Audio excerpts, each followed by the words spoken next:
গ্রামীণ টেলিকমের চেয়ারম্যান অধ্যাপক ডক্টর মোহাম্মদ ইউনুস ও প্রতিষ্ঠানটির আরও ৬ কর্মকর্তার বিরুদ্ধে দুর্নীতি দমন কমিশনের একটি মামলার বিচার কার্যক্রম বাতিল করেছেন আপিল বিভাগ।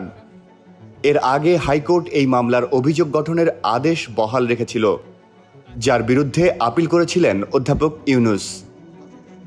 প্রধান বিচারপতি সৈয়দ রেফাত আহমেদের নেতৃত্বাধীন আপিল বিভাগের ৪ সদস্যের বেঞ্চ আপিলের শুনানি শেষে আজ এই আদেশ দেন।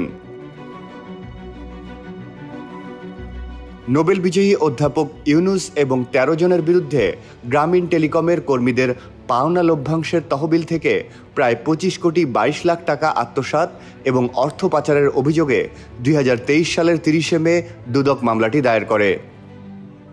গত বছরের ১২ জুন ঢাকার একটি আদালত ডক্টর ইউনুস এবং আরও ১৩ জনের বিরুদ্ধে এই মামলায় অভিযোগ গঠন করে।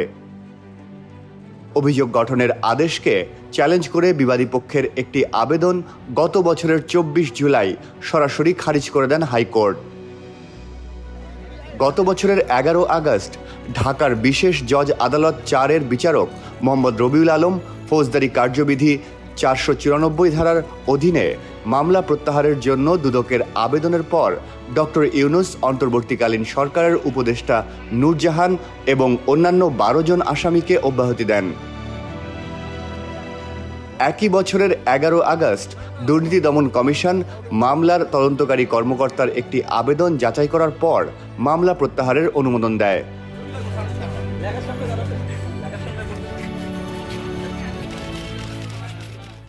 বান্ডেল থাকলে প্রতি সেনমানিতে টাকা বাঁচবে।